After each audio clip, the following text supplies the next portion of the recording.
I'm Brigitte Mars, and I've certainly studied Oriental medicine for a number of years. And about a year and a half ago, I started looking at a natural foods convention, how so much of the food was really just somewhat healthier substitutes for junk food. It basically was frozen pizza in a box, whole wheat organic macaroni and cheese in a box.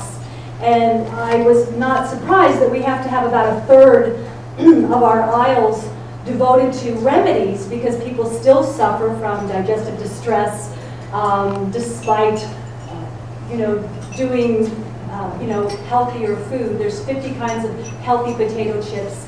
And the idea that we need to eat cooked warm food in Colorado, there's no animal that eats cooked food. The ones that do all need vets. So something to think about. Even the animals that live further north in the Arctic Circle are eating their food uncooked. And there are other ways to warm yourself, certainly using culinary herbs like ginger and cinnamon and cayenne pepper and garlic and onions. Also in the wintertime, eating more fats. So I know there's this big paranoia about, don't eat fats, but when fats are in their raw state, the lipase is still intact, and the lipase helps you to digest the fats. And so, saying yes to things like olive oil and avocados and soaked nuts and seeds also make you warmer. My personal experience, and I'm one of these people who told many, many students first the past 20 years, you have to eat cooked food in Colorado. So this is a real 180 degrees for me. But I actually feel that I was warmer this year. And my husband could attest, you're warmer. No more pops on your toes, or at least not too often.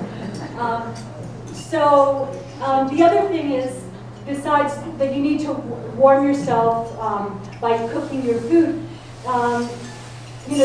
one of my teachers, Victoria Butenko, says that the word warming your food is actually a mistranslation from the Chinese, that you warm your food with spices. So a cold meal would be something that was devoid of spices. So it's really not that difficult to tweak. And I have great respect for all the different types of medicines that I've studied, Ayurvedic medicine, Oriental medicine. But something else that's kind of occurred to me is if they have it all together, why do they still need 5,000 herbs to treat 27,000 different diseases? The same can be said in our culture, even using Western herbs. I still love herbs. I still use them. I'm so glad that they are part of my life. I'm finding that they're also great in salads and being made into juices. So I'm going to give this back to Michael in a moment. But one of my deep hopes is that the co-op is really going to offer a healthier alternative to a lot of the junky health food stores. Because a lot of the health food industry, a lot of the ethics have gone down the tube. Sugar's back, hydrogenated oils are back. It's not that, those are like terrible, and I'm glad that there's healthier alternatives for people. But I think this is a real opportunity to do something, for the highest good. And I really encourage you not just to say, I want to support the co-op, but to, I want to save the dolphins too and the rainforest. You've got to do something. You've got to put your money where your mouth is every once in a while and say, I want to manifest what I believe in. So.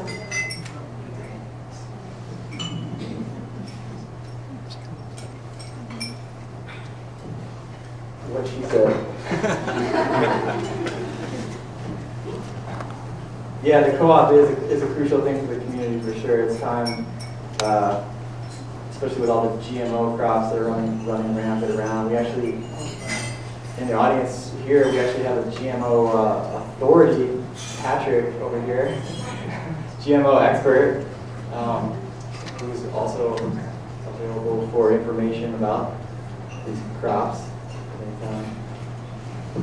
But the co-op will be a very good thing for the community for sure, and we get to see organic local farmers being supported, and we try and stop the GMOs and all the sugars and the other stores. But so we don't want to talk too long because everyone looks a little bit hungry. So just so you know what you're eating, you just ate miso soup with sea veggies. for one.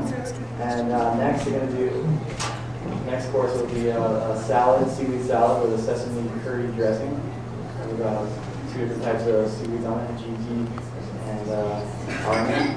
And with sprouted noris, which have a pumpkin seed pate in them with avocados and sprouts and other miscellaneous vegetables. And the tables are set with the pickled ginger, wasabi, and I believe there's some soy sauce and I'll show you. So, and there's a wonderful dessert that Brigitte prepared. And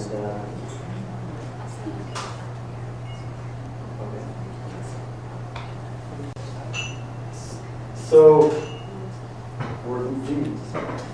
So I just want to say a few other concepts about living foods. I know that everyone in this room is really conscious of what can we do to help the planet and save energy.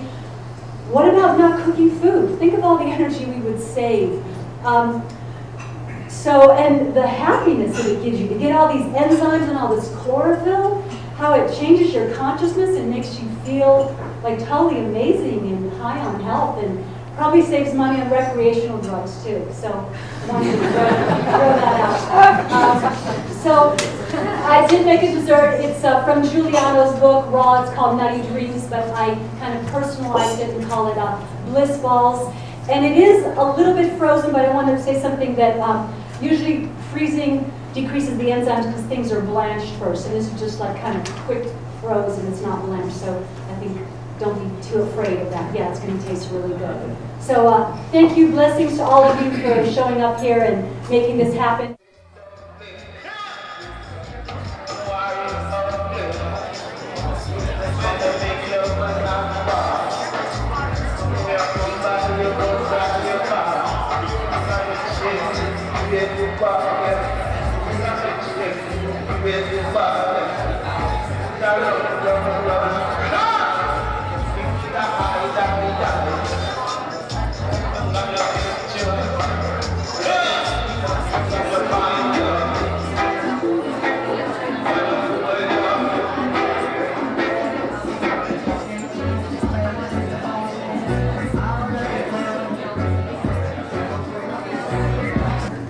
Yes, so once again, thanks so much for the music over here. The background there was very nice. Yes. So I'm going to go into a few thank yous. First of all, food was great, wasn't it?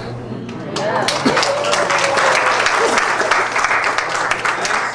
If you wish to be recognized, please stand up. All the Live Foods folks that prepared the food. If not, be humble, I guess.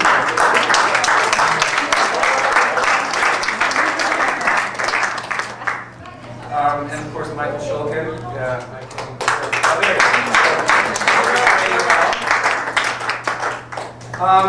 The marvelous dressing we had was courtesy of Sunflower Restaurant, so you can find it there.